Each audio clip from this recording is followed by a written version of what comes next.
Hello, hello, hello. Ladies and gentlemen, welcome back. I hope that you had a wonderful lunch, an opportunity to network, an opportunity to get to know each other. And now we're back to great conversations, great insights, and wonderful panels ahead of us. So as you are aware, or in case you are not aware, we're now entering the nature segment of our summit. So earlier on, we were focusing on climate, and now we're focusing on nature. Somebody said yes. So nature is the focus of this afternoon, and we have quite an interesting panel that's going to join us. And in essence, this summit, or this part of the summit, is examining how investments can scale solutions for natural capital, a very, very key segment of how we are evolving and how we are transitioning. There has to be money that follows it. So that's the key theme. And our next panel will be led by Edward Davey, if you could just come up. He's the head of WRI UK office. And the theme of the panel is Food and Agriculture Systems, Financing Resilient Supply Chains. Welcome, Edward. Thank you. Give him a hand of applause. Thank you. And he will call upon his fellow panelists. Over to you. Fantastic. Thank you. Have you all had lunch? Are you all feeling energized for this next stage? We've got 36 minutes to tackle a vast and incredibly important subject. So I'm just going to say 1 minute of introduction, then I'm going to bring up each of our three fantastic panelists.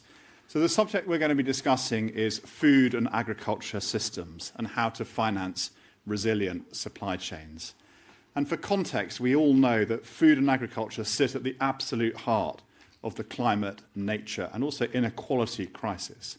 And this session is going to map out the investment gaps across agriculture and supply chains.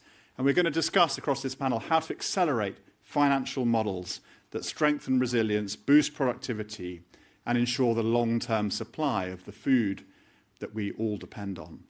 So my first of the three panelists, I'm going to invite all three panelists to come straight up. They're all fantastic, and we would love to hear from all of them. They're each going to speak for 5 minutes to set the scene. So the first one is Jessica Smith, who's head of nature at the United Nations Environment Programme Finance Initiative. Jessica, please come to the stage. Thank you.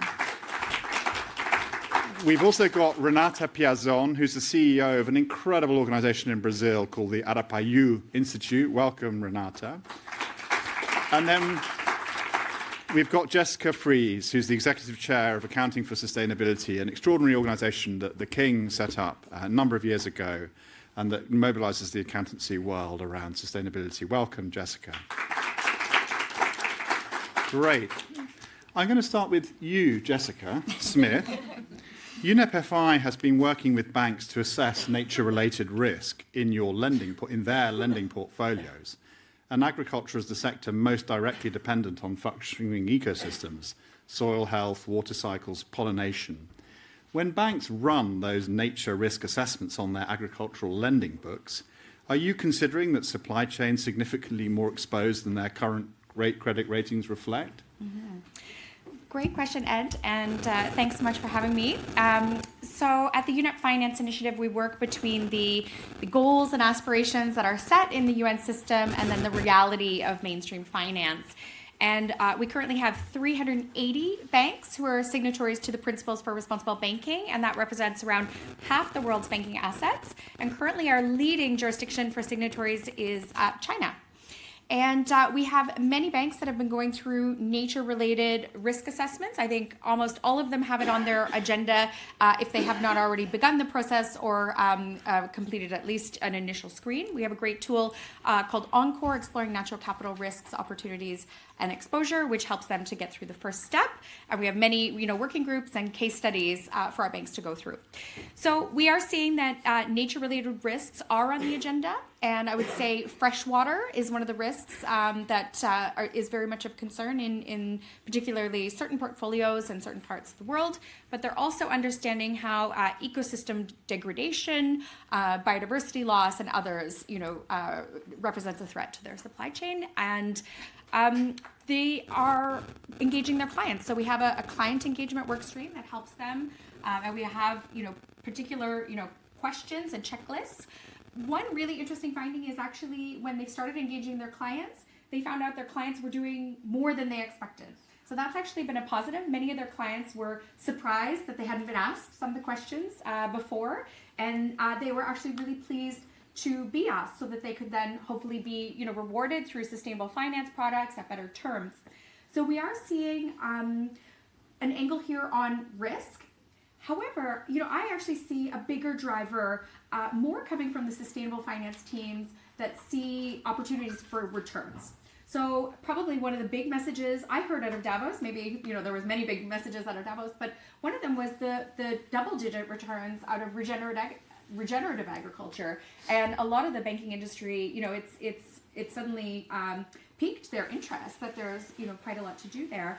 I would also say emerging market banks are seeing incredible opportunities. So, a particular shout out to EcoBank, which is based out of Togo, that issued the first international capital markets formally credited nature bond, and it had the highest Moody's sustainability rating. It was on the London Stock Exchange, which is appropriate to mention today, and that bond was 450 million for smallholder agriculture and small agro producers. So that was, I would say, a very exciting, segment of the market to enter.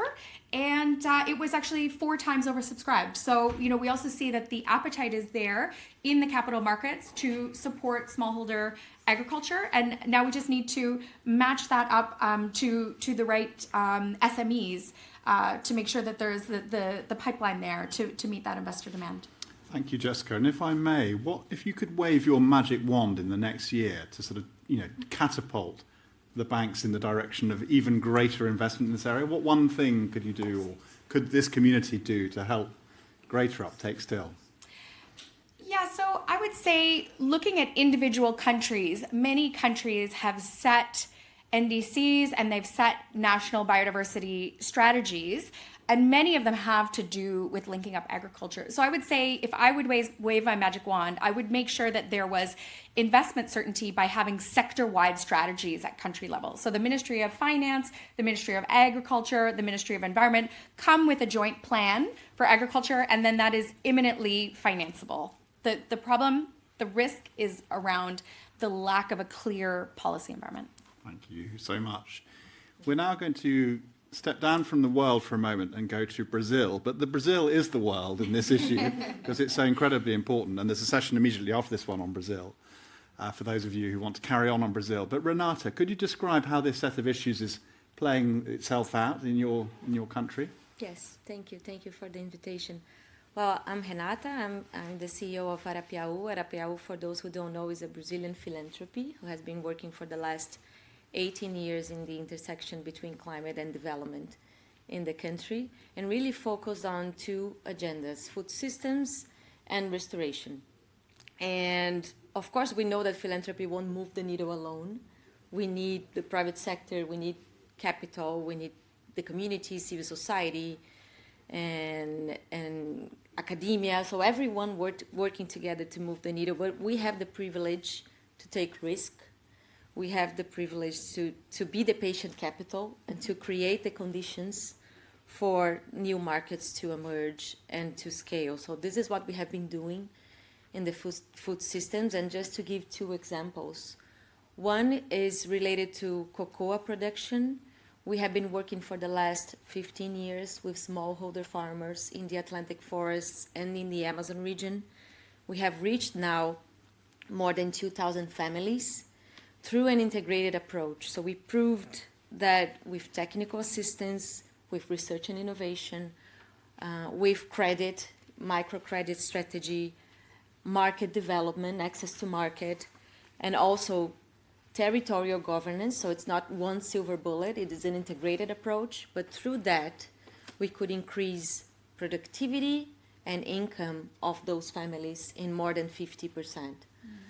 Of course, if we look into the total producers of cocoa in Brazil, it's more than 70,000. So we reached 2,000.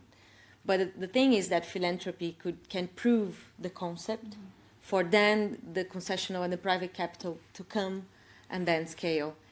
And just to give the second example, we started a project called Tucumã because we realized that we needed to start with the demand.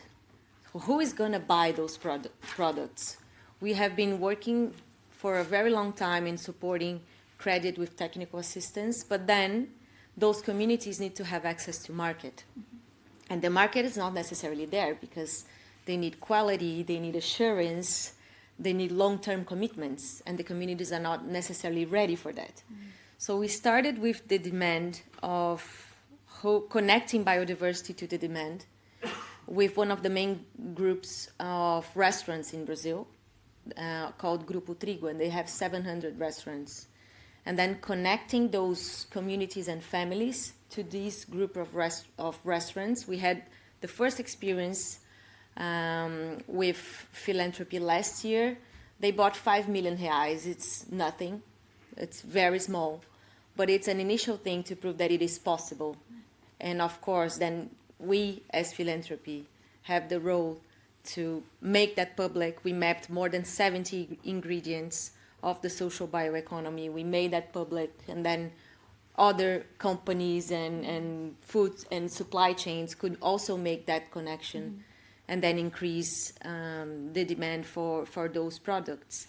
And I think there are two challenges when we talk about developing food systems in Brazil and globally, actually. The first one is that we need to value nature, right? We won't be as competitive as the mainstream if we don't value nature in the right way. And it's not only carbon credits, it's biodiversity credits, it's water, it's payment for environmental services, so everything that nature provides, so that this is part of the equation, and that is an economic incentive for agroforestry systems products to scale. And I think the second one is about communication. We're still failing in communication, the intersection between climate and health when we talk about food, and the health benefits that is related to those systems that we are supporting as well. So I think there's a lot that we could do as philanthropy also on communication and on promoting those cases and relating climate and health with food supply chains and with more sustainable food supply chains for the future. Thank you, Renata. And I might just follow up with another question for you about the current situation, obviously the climate crisis, but also the Straits of Hormuz issue. How resilient does Brazilian agriculture feel at the moment? What's the mood in Brazil on this issue? Yeah, it's super challenging because the energy security is completely related to food security, right? And we are seeing countries starting to talk about self-sufficient food systems, like China, for example. And imagine the impact that would happen also in Brazil. So I think Brazil has the biggest tropical forest in the world, right? We have the biggest biodiversity. We'll have a discussion on forest with a publication that will be launched soon that will show that we have 500 million hectares of forests in Brazil. So we have this competitive advantage that we could put to the world if we are able to value nature and standing forests as part of the equation. So I think that's the challenge that we have for now. Thank you so much. Jessica, coming to you now and thinking about the incredible work that A4S does, how does your sector and your community look at this set of issues, and what are you doing on this at the moment? Yeah, so maybe picking up on that question of valuing nature, because I think that's at the heart of a lot of the work that we've done since His Majesty established A4S in 2004. And just for those who aren't aware, we work with all parts of the finance system. So working with asset owners and pension funds, and particularly pension fund chairs, all the way through those flows of finance and flows of information across the real economy, regulators, all of the different intermediaries who set the rules of the game and help to drive action around financing. In the real economy, a lot of our work is with that CFO community. And so that really does then help you to look at how finance can flow differently and how we can value things differently. So if I think of the work that we've been doing over recent years, of course, the whole question of, and for resilience, you really need to understand and value nature better than we are at the moment. when we've been working with a lot of our stakeholders, I think the first barrier that we've found is really an understanding one. So we've found that there has been quite a lot of work that is needed first on what do we mean, back to basics around what is the business case for really investing in nature. For those in of course, the food and agricultural value chains, that's a much clearer argument. So I think less far to go. But if you're looking at the flows of finance, you sometimes need to go all the way through to those who are sharing that finance and making the investments in the first place. And by that time, you're often several steps removed. With pension funds, we've been doing a lot of work to really set out some very practical tools that help pension funds and others to really shift that understanding and make different investments. And we've got some really amazing cases of the points that I think both Jessica and you've both made, in fact, around the returns that you can get from investing. But it needs a different mindset and a different understanding. So even on purely financial criteria, we certainly see that you can get there, but it's not always easy. You might need like an innovation pot or some other mechanism that helps the funds to flow in the first place. And I think the point on communication is really key there, of getting those use cases out there much more. So it's one of the things that we're working on quite a lot at the moment. One of the other big things that we are kicking off at the moment is a mobilising action project, specifically focused on that CFO and finance lens along the whole food and agriculture value chain. So how can we really mobilise more action amongst that whole value chain to really enable finance to flow and more resilient systems to be developed?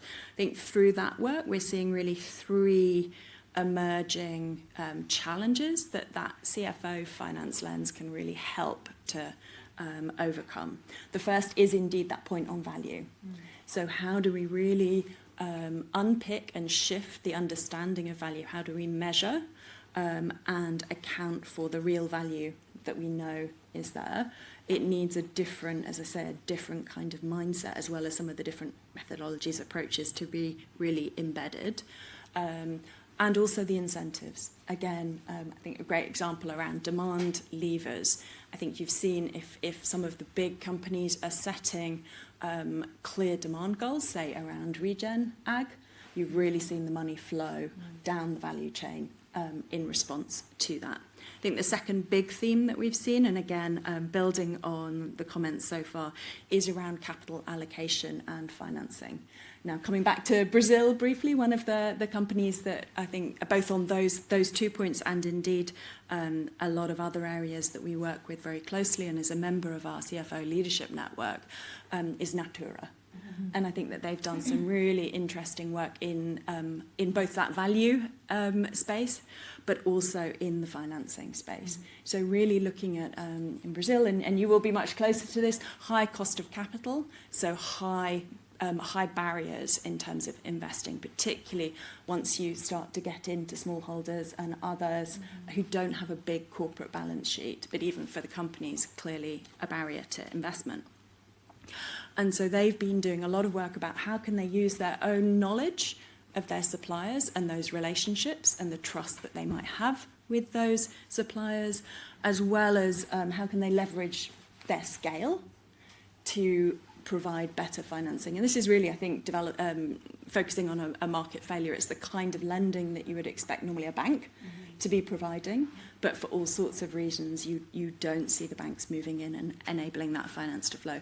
And I think they talk at our recent summit, Sylvia, their CFO, was talking about, 0 to very low default rates because they've managed to get that whole flow right. And of course, from their perspective, that helps to build their own resilience because they're making sure that those flows of products that they need for their own business are maintained. I think the third area that we're really seeing is around those information flows. So some of that is around accounting. It seems very boring, but it is the plumbing that helps to sort of inform some of the decisions that are made. And again, some perverse incentives coming through and gaps in the kind of information that can really help finance to flow. Maybe if I pause there. That was great. Quite a lot. So if there's one lever or one additional thing that this community and others could do to really take this work to the next level, which would it be? Would it be the policy or the account? I mean, policy always comes up as a barrier, but I do think that policy is in the current context, one of the more challenging areas, particularly given that often you will need policy to be global in a world where we are moving away from global consensus to a more fragmented approach. So leaning in to some of the areas that you can do in the absence of policy, I think certainly is something that we see.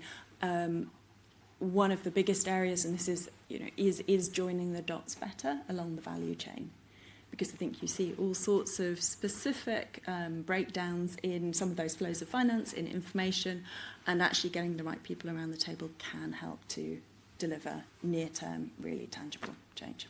Fantastic. Thank you to the three of you. I want to open it up for questions, reflections. We've got a very knowledgeable audience. I see, for example, you, Marcelo Furtado, you've helped us at WRI do some very interesting work bringing together Brazil and China around commodity supply chains. China imports the biggest percentage of Brazilian soya for its own animal feed consumption. And between Brazil and China, there's been this dialogue.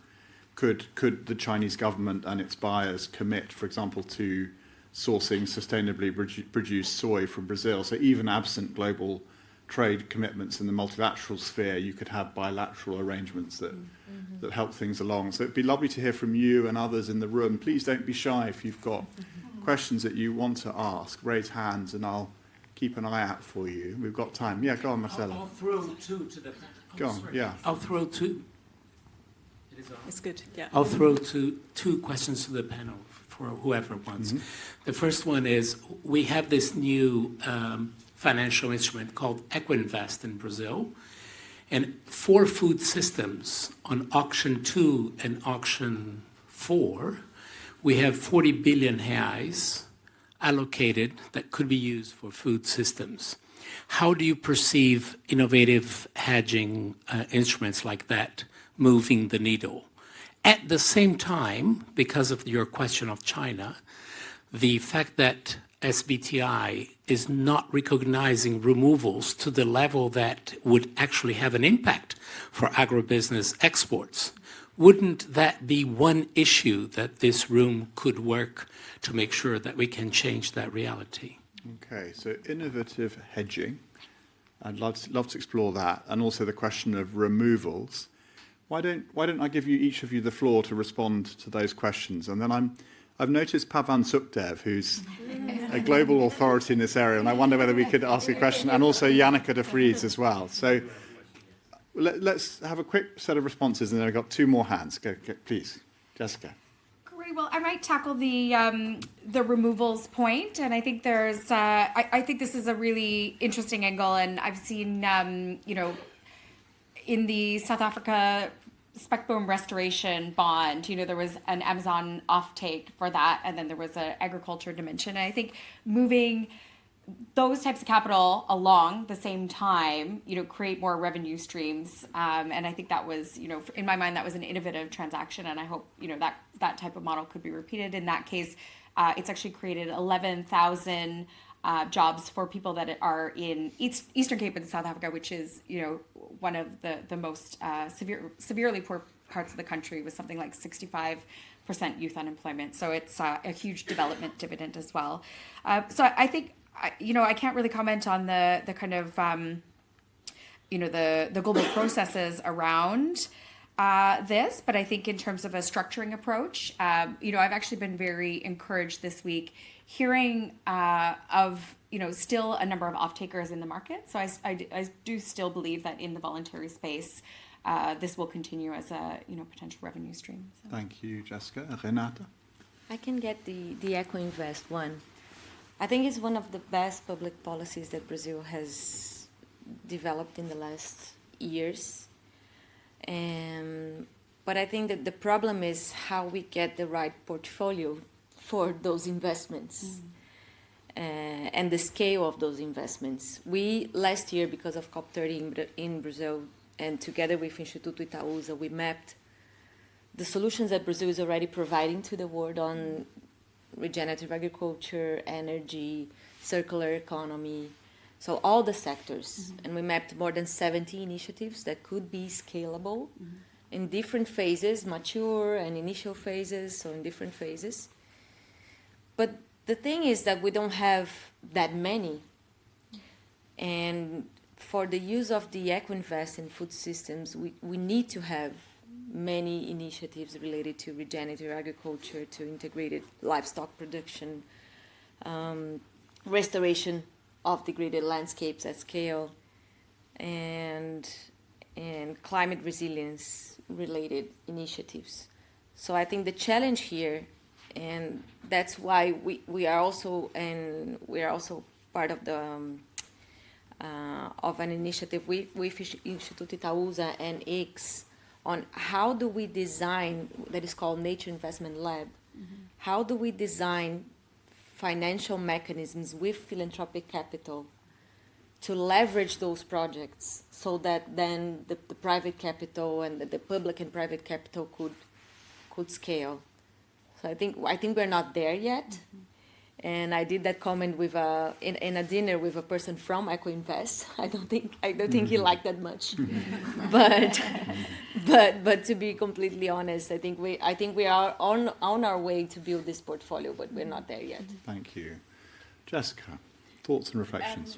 So briefly, I think that picking up on that question of an example of SBTI and others, I think that that's one of the examples of the types of challenges that we're seeing coming up through that information accounting lens that I touched on of the three different areas, whether it is around SBTI or greenhouse gas protocol or other.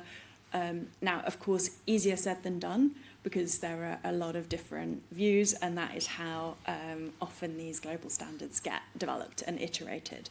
But I do think that really leaning into and exploring some of those barriers and where there might be opportunity to achieve a shift, because they absolutely do create perverse incentives in some of these areas. Just building on the point of hedging at a sort of generic level rather than the Brazil-specific example that you mentioned, and Renata, you've already responded to, I think that it's also interesting to look at what other types of financial actors, so really interesting instruments through the insurance sector as well, which I think is another we haven't really touched on so far, and I'm sure, Jessica, you're doing a lot with UNEP-FI on that front as well. Interesting, thank you. Pavan, we'd love to got 10 minutes left. We'd love to hear from you, Pavan, Janneke. Can I just see any other hands at this point? Pavan, please. Thanks, Edward. And firstly, congratulations on selecting such a brilliant panel of 100% women, right? Oh, so my question it's absolutely, yeah. So my question is actually something to do with that. I've been first puzzled as a scientific person by the amazing success of natural farming, regenerative farming, otherwise known as, and amazed how quickly yields perform better than conventional chemical farming. And the one that comes to mind, and that's the basis of my question, is the one in India, in Andhra Pradesh state, which is in the southeast of India, which at the time I first saw them was a few thousand, mainly women farmers, and it is now 1.8 million farmers, where yields are higher on average by 11 odd percent. Small farm profits are higher by 49% because the costs are lower. You don't have to buy chemical pesticides and fertilizer. The health, on-farm health is better. Costs are less than a third of the average. And based on some studies done, the social fabric is a lot better in natural farming. And this was an actual on-ground study done. Now the question is, this particular project is still majority women. And I'm wondering, is there a connection between the success of natural farming and the fact that it is actually a women-led movement, which has now become so big in the southeast of India? That's the question. Wonderful reflection and question. Janneke. Thank you so much, Ed, and thank you so much, ladies, for this inspiring conversation. I have a question. I'm also head of director for the EU for the World Resources Institute, and I have a question related to that. If you talk about resilient supply chain and the financing of it, I always say sustainable and resilient, because I think that is very important, and we do a lot of work on that. And the question is related to the EU deforestation regulation. Does that help you? Does it hinder you? And what do you think if you look at the longer time? Because on the short term, I can imagine what you would say. But I would love to hear also from you how you see the picture on the longer term. Fantastic. Thank you, Janneke. So we've got zero budget natural farming, regenerative farming in India, reflections on that story, including the incredible leadership by women farmers. Janneke's question about the EU deforestation regulation. I'm just going to check, are there any more burning questions or reflections from people in the room? Yes, please. Yeah. Thank you very much. My name is James Johnson. I'm from England, but I work in Bolivia with Jorge from Capital Safi, which is an investment management company. Bolivia's probably most significant investment management company. We've been working with the E-Ledger Institute precisely on the issue of information flow down the value chain, and looking at carbon accounting and how to reconnect carbon accounting and carbon measurements down the value chain. So I'd be interested to know if you have knowledge or how you think this can be better applied on a larger scale in the agricultural sector, and particularly in the developing world environment. Great, thank you very much. Okay, maybe I'll start with you, Jessica Fries, and then I'll work backwards. Yeah. Jessica's a good name. Maybe we should add that to your comment, Pavan. Maybe we need to add not only women but Jessicas to the mix. Not that I'm biased. Maybe if I pick up on the e-ledgers point, and I know that we haven't got a super amount of time, so I won't pick up on everyone's, but. So I'll leave the comments from some of the others to both of you, but happy to add at the end, because we do a lot with EU companies in the EU as well, so who have very strong views, as I'm sure you are familiar with, on the deforestation regulations. In terms of the e-ledger work, I don't know if everyone will be familiar with that. But as an accountant who's also got an economics background, I think it's some work that has been led by Professor Ramana, which I assume is the same work. And it's really rethinking how do we account for those flows of carbon through the value chain. And it's there's a lot of analogies, and it leverages a lot of the work that you would see from a more financial accounting perspective or management accounting, in terms of how you look at the stock, or VAT, I think is probably a good analogy for from a general perspective. So it's a much better way of really looking at how you can really trace through as goods maybe get produced and sold along the value chain. So it gives potentially a much more accurate measure and a way of passing that through. So for something like tax mechanisms, there's really potential for this to really help underpin something like CBAM or something else. So I think that there's some really interesting areas within it. And with an accountant hat on, it's much more closely aligned with how you might see something accounted for on that financial side. I think the really big challenges is how do you go from where we are now to the widespread adoption, because it really does rely on that information to be in existence and to really flow through. So certainly when we've worked with them, some of the companies have been piloting it. It's the development of that information, and can you do that quickly enough? And I think the second area that I know that they're also looking at is when it hits the end consumer, how do you, the scope 3 component is not as visible. And so I think really important not to lose that accountability. for the indirect influence that you can have up and down the value chain. So I think it serves a very specific and promising perspective. In terms of the point on developing countries, I think that the level of investment, certainly that some organisations have found, has been quite challenging. But I'd love to know more about what you guys might be doing on it. Thank you, Jessica. Renata. I think I can get the UDR question, which is super complex to answer because I think that adds some challenges to Brazil for sure when we look into the higher compliance costs and how that relates to smallholders, for example, that are the majority of the family agriculture in Brazil. So how do we include them in the equation? I think that's one of the challenges. Also challenges on complex traceability requirements. How are we going to measure? How are we going to prove? And then the differences, I'm an environmental lawyer, so that there are differences between the Brazilian Forestry Code, which is one of the main public policies in Brazil and one of the most successful ones, and the UDR regulation, because Brazilian Forest Code allows for some legal deforestation. And the UDR doesn't after 2020. So how that will be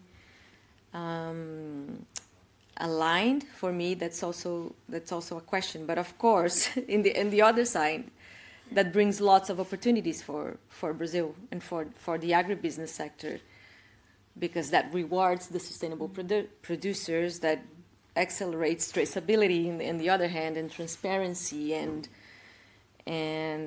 also somehow strengthens Brazil's forestry code and the implementation of the forestry code, which is absolutely important as a public policy. So I don't have the right answer for you, but I think it's not a simple yes that will benefit a lot. I think part of the equation is how do we insert also the informal and the smallholders so that we don't leave no one behind. Jessica. Great. Actually, I want to touch on the carbon accounting point, but I think build a little bit on what my fellow panelists said. So I would say one of the big disconnects in trying to get reinvestment into natural capital is the gap between the value of nature, the value of those ecosystem services, and the way that we price them. And we don't price them because it's not transparent and we can't always see them in the value chains. And I'm actually very encouraged by the potential of tech in terms of being able to bring more insight, at each stage of the value chain into those different values and create ways to aggregate them up that don't currently exist today and create transparency. And I think we shouldn't only be looking at carbon accounting, although carbon accounting is important. I think we really need to be looking at KPIs that are integrated. So thinking about the multiple ecosystem services, and also the building on Renata's point, the element of justice in terms of the food system. So we've had a project called Good Food Finance with the EAT Foundation, WBCSD, and other partners, and we've had 21 financial institutions who've been piloting integrated KPIs at different parts of the value chain for food systems. And we really think in the food system we should never start pulling out KPIs separately. We really need to look into that context. And I do think, we're getting into a lot more tech innovations with Earth observation and, with blockchain and, eDNA and others that can basically help us to give this clearer picture about the ecosystem services that are being provided, what is the value, and what's the contribution that they're making back into the societies, so that we understand that when you look to the investment level, the full picture of the whole value chain. How wonderful. Thank you so much. We've just run out of time. Please join me in thanking these three fantastic women.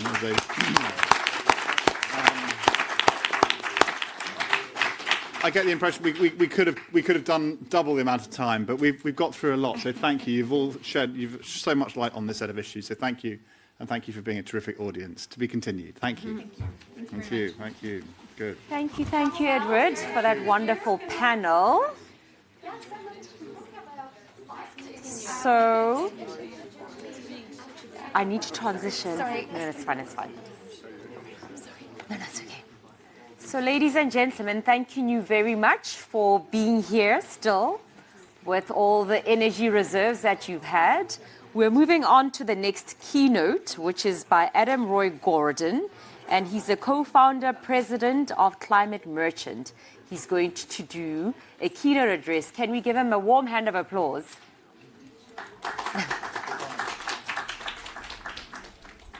Hi, everyone. It's hard to follow that panel. It was very good. I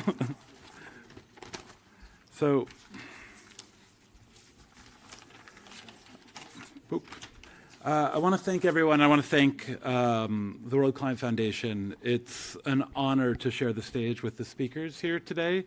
The World Climate Foundation and Jens Nielsen in particular are more than our hosts today. WCF is a co-founder of my company, Climate Merchants, where I have the pleasure of leading our impact work. To stand here with that partnership behind us is very meaningful.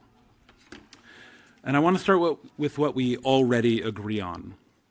That the money is there. The capital this crisis needs, all of it, already exists in abundance. And so then the harder question, if the money is there, why aren't we building the solutions we need? Because we've learned to fund the idea, not the building.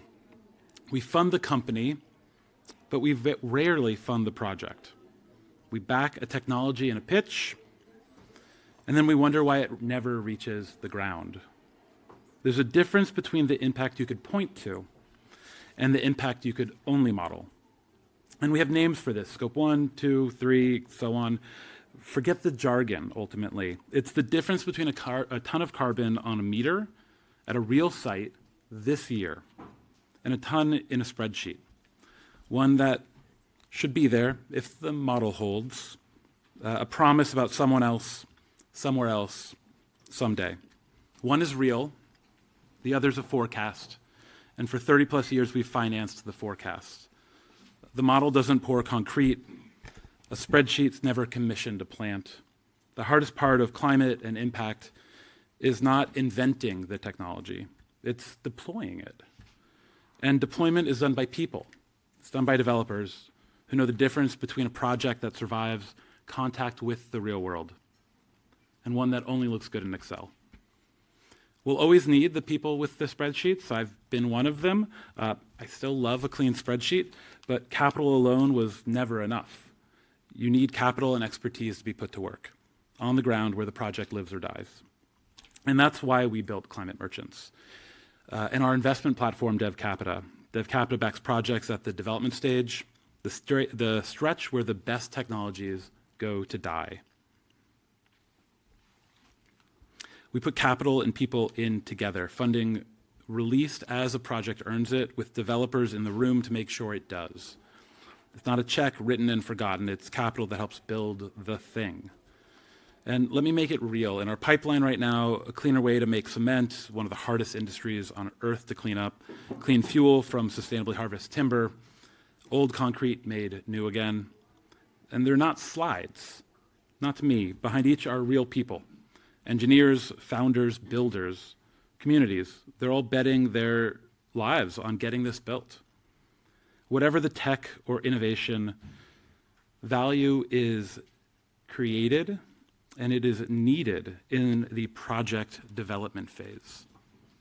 It unlocks the full impact of the project, and it is truly catalytic. The innovations are proven, they're ready, and the buyers are often already waiting. And yet still these projects so often just sit waiting, not for lack of innovation and invention, not for lack of belief. It waits for someone to bring the capital and the expertise to carry it from the model to the meter. And this is not only about carbon, right? It's about the physical world that we depend on, the materials, the land, the water, the living systems our whole economy is built on. Nature doesn't run on pledges either, certainly not alone. It needs things built well and built on time. And so I have two invitations for you today.